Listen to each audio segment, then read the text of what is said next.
Hey, welcome back, soldiers. Today we bring you another amazing video here on RPG. We're diving into one of the most intense and emotional charged chapters of Final Fantasy VII Remake. Chapter 15. The day Midgar stood still. And the most precious thing about this chapter is we're checking the collapsed Sector 7 plate. It's the part where the rich folks or the cheery employees used to live. Well, this chapter isn't just about the rubble of Sector 7 or Shinra's cruelty. It's about resilience, loss, and the silent stories told through Midgar broken bones. But buried under all that debris are hidden clues, rich symbolism, and some massive hints toward Rebirth and Crisis Core. This is crazy, eh? But let's break it down. So, this chapter here, although it seems once again like a bridge chapter, it's full of amazing things in the scene-by-scene breakdown that we're going to do, or kind of. We're going to explain the symbolism, the environment, storytelling, and everything around that, which makes this game and this chapter unique as well. So Final Fantasy VII Remake is all about timelines, especially this one, memories, and everything in between. So dive with us, guys, and don't forget to like and subscribe on this video that we are making right now live for you. Go to Simu RPG on YouTube and make sure you give us that boost that we need on this new channel.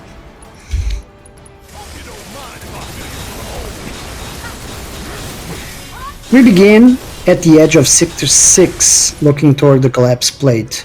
The scale of destruction is overwhelming. The first major team? Survival's Guild. The team special in Tifa is emotionally wrecked, right? It's not easy.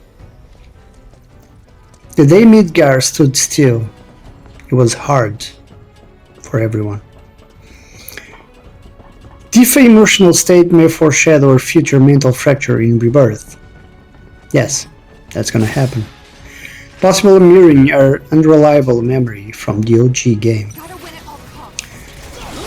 The chapter vertically stands out. It's a reverse descent. Instead of going down into chaos, the party is ascended in many mythological journeys.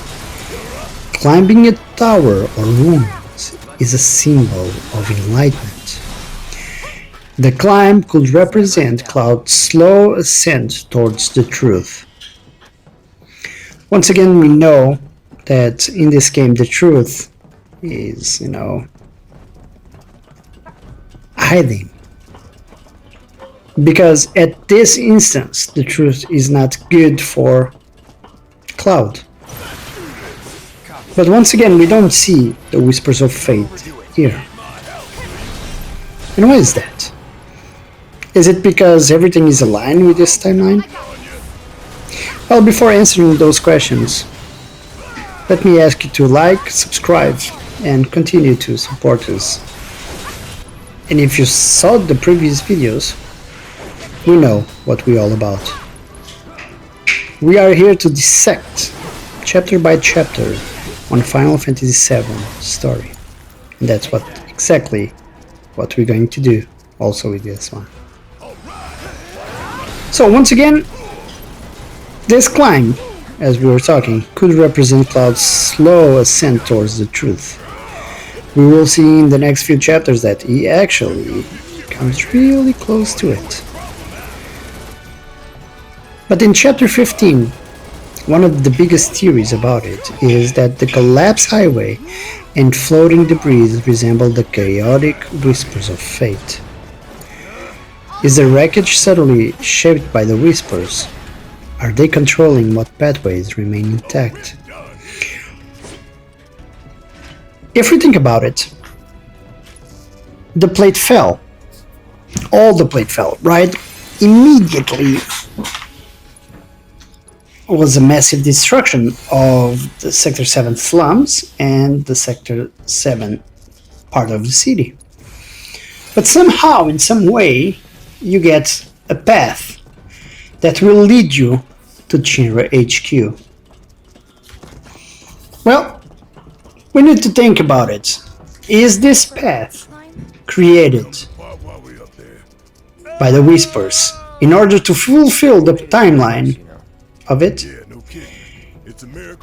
Most of the theories that I've been reading and checking and talking with others is about that, and it actually makes a lot of sense. And although there are a few obstacles, how awesome is to see that is still a path to go to Shinra HQ. It's still there. Despite all the destruction, despite of the plate falling on top of Sector 7 slums, it's still there.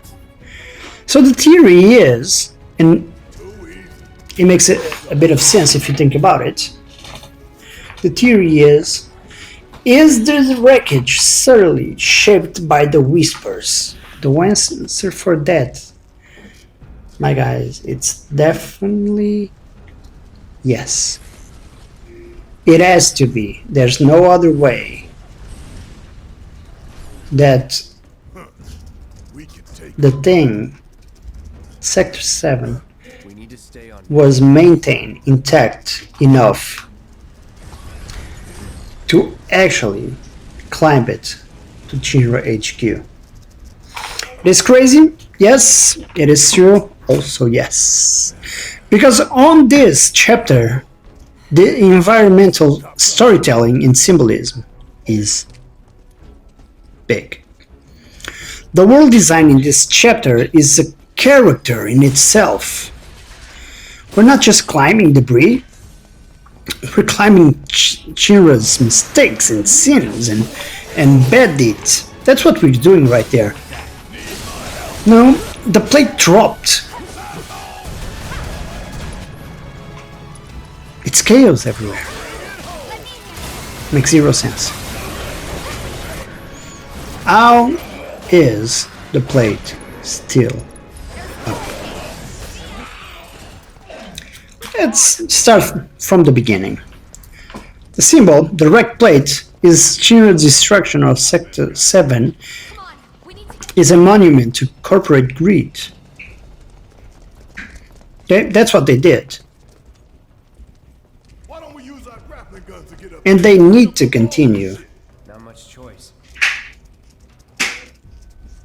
to do it.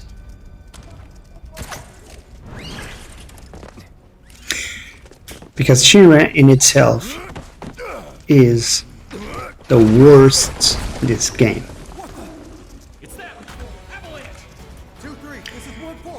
The theory is the vertical climb and broken infrastructure visually represent the collapse of Shinra control. And here starts the bad news for Shinra. His reign of terror, their reign of terror, is ending. It's almost over. From here on out, everything is off. Symbolism 2, the fallen signs and structures, as we could see also on Final Fantasy VII OG. It's the best signage from daily Midgar life. Ads, rest areas, and all of those.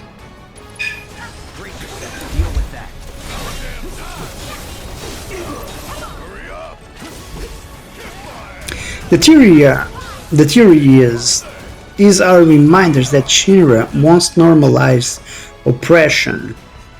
The signs aren't just debris, there's some commentary about it, to stop The ads, the rest areas, everything has the Shinra logo, the Shinra way, which is normal because, once again, like we said in the beginning of this series, Shinra is the real bad guy of the game.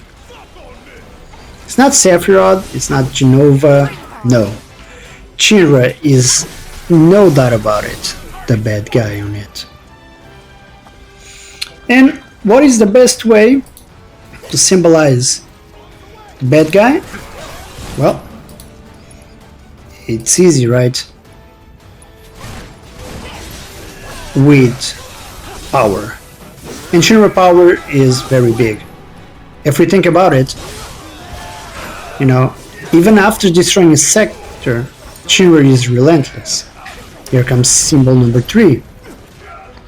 Helicopter combat and Shinra pursuit. This shows how the system doesn't stop to mourn. Shinra continued aggression reflects real-world system violence. Damage done and still pressing forward. Which, that's what we see. The areas, the fighting, and everything on it. So, we see random Shinra employees doing the ascent.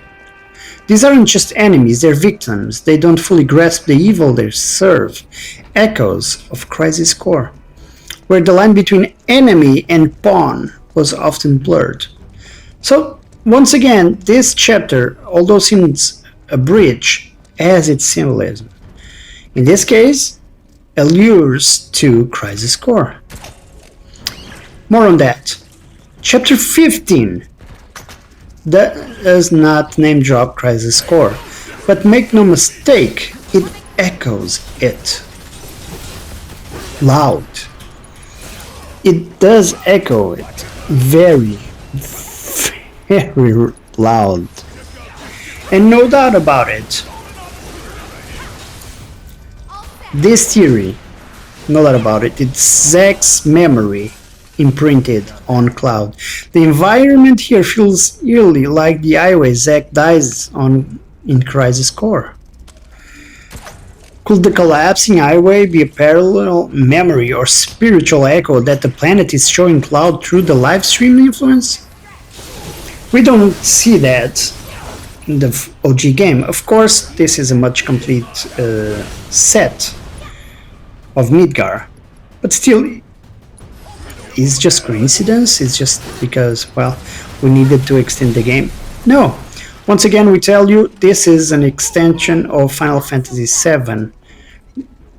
This is not a remake, this is a sequel, and that's why there's so much influence from external things like the whispers, live stream, memories of Zack, Aerith being different. So Cloud's instability is also one thing that we deeply see on this. During moments of battle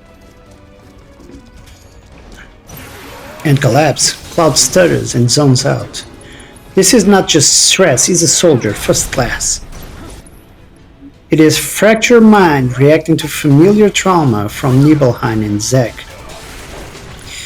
And like the environment triggered on Chapter 2, it triggered Sephiroth, this environment triggers Zack.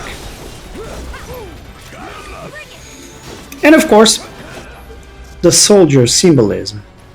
We fight Shinra units, including soldiers.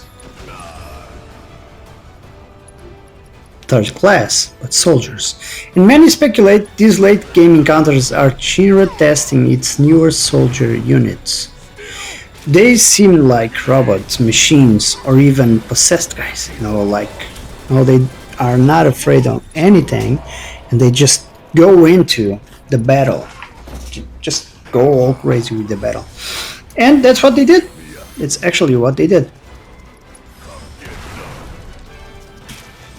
Many of these may be the secret beta tests for a new generation of Genovians troops that would connect to Yeah, Rebirth's rumored lab scenes. So there's more coming. And this is no news, you know, we had Project G, Genesis, Project S for Sephiroth. All that we see in Nibelheim on the beginning of Rebirth is a project, Ojo's. That, of course, works for Shinra, and Shinra allows him to do all those crazy things to, well, every single one of them. And although this is a small part of it, it does shadow this. So, Final Fantasy VII Remake Chapter 15 has deeply Crisis Core connections, especially in the case of Cloud Fracture Mind. But what can we say about Remake versus OG?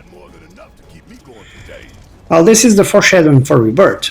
While Chapter 15 isn't in the OG game in this form, its message is clear. It's a detour meant to emphasize fate. Well, for me, it makes a lot of sense to be like that. But why and how and for what reason are the Whispers of Fate allowing this detour to emphasize it? Once again, in the OG, we don't have like a so deep-rooted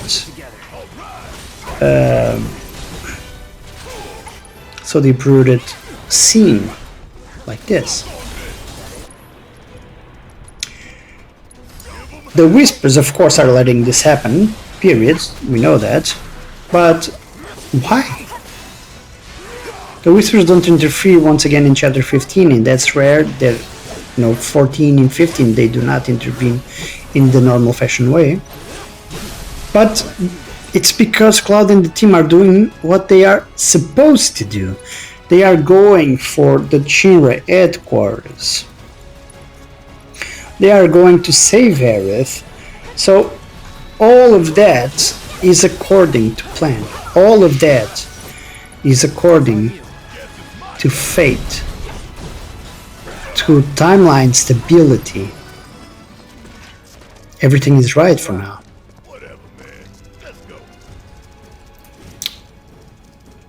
The other theory that we have is the Shinra theater of that. The helicopter encounter and tightrope-like climbs are cinematic. It feels almost too staged, right? Like, I've been there before.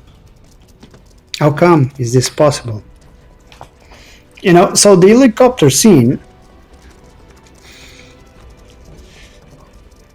is the fact that Shinra is aware of Avalanche coming.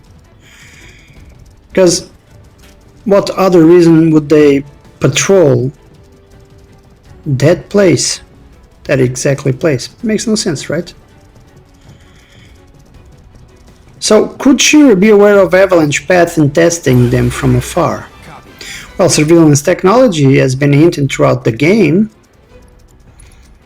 The drones mimic the Shinra president, and so on and so forth.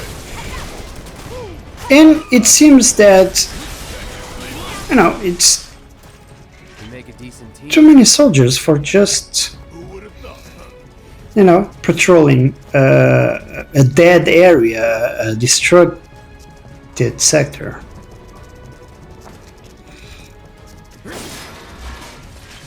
The environmental clues for Rebirth. Notice the way debris are shaped.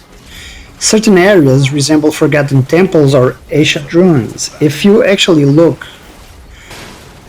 towards this chapter, you will see that. Well, could this be intentional foreshadowing for ruins we explore in Rebirth, like the Forgotten Capital, or even the Temple of Ancients? Well, it does have some connections, because as you see the rubble, it's like a temple. It climbs. Of course, we also know that the Whispers are making a path. Look at this. This seems like a temple. 2 temples. See? It's true. So it makes a lot of sense. And of course, we cannot, forget the cycles of destruction. The day Midgar stood still may hint that this world is stuck in a loop of corporate rise and fall. Meaning, all the timelines see the fall of Shinra, for in a new timeline to see the rise of it. And with Sephiroth's plan to rewrite destiny, this cycle may finally be broken in Rebirth. Or, as you can see in the future, restart it. Of course, in all these theories,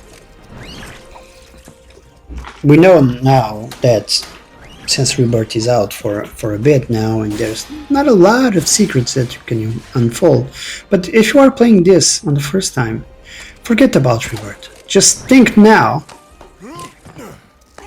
how this part, Chapter 15, can impact directly on all the decisions that Cloud, Barret, and Tifa made.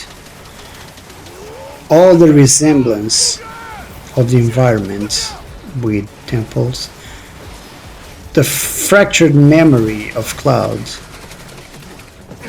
and all the resemblance about Zack's dad, the Highway, and the exactly opportunity that these 3 have to just climb debris to reach Shinra HQ. Coincidence? I do not think so. It would not make sense to be only coincidence. The fact they have the ability and the structure and the part to actually climb to Shinra HQ, it makes no sense. So, with this thing, and seeing all the destruction around and all this death and all this struggle, do you still think that the Whispers are not involved on this chapter? Well, think again. They are deep rooted in every single rock, every single path that Cloud, Barret, and Tifa passed until we arrived to this machine. And once again, this machine do not make any sense. Why would Shinra send such an opponent to the breeze? It makes zero sense. That means that Shinra knows, and once again, that goes to the theory that we had, that Shinra has privileged information about timelines in this timeline. So for me, it makes a lot of sense that we can see Shinra trying to avoid Cloud, Tifa, and Barret in order to change Shinra's future, Shinra's fate. Of course, we know they will not do it, they can't, especially in this part. President Shinra, we already know that he will die. But we also know that they are trying too hard for a fallen plate, send elite soldiers, third class, paratroopers, and this crazy machine to patrol that. It makes no sense. So that's the theory right here. Shinra once again knows what is happening. They have privileged access to timelines. And we do think that Ojo is behind all that. So, soldiers, what do we take away from chapter 15? It's not just a climb, it's a funeral procession. A moment of silence for Section 7, for lost innocence, and for a city caught in a corporate grip. But it's also a message. We're not done climbing yet. There's more above, and the truth, like Sephiroth, is awaiting. Well, my dear guys, if you caught new details in this chapter or have theories of your own after these 5 years, please share with it. Drop them in the comment. Did you notice the shape of the breeze or how the music changed based on height? We're getting closer to the final confrontation and to the next step in Rebirth. So, we are working hard to give you all the chapters that we can. And of course, if you watch till here, we appreciate you so much. And we hope you like, subscribe, and activate that notification bell for more breakdowns on Final Fantasy VII Remake and Rebirth. And next time, we'll break down Chapter 16, The Belly of the Beast. And just trust me, that's where things really start to twist. That is the final, first ground of destiny.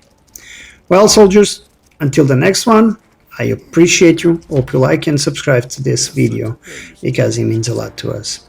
Thank you so much for all your support. And know that we love you and that Simo RPG will bring you content of Final Fantasy VII way more.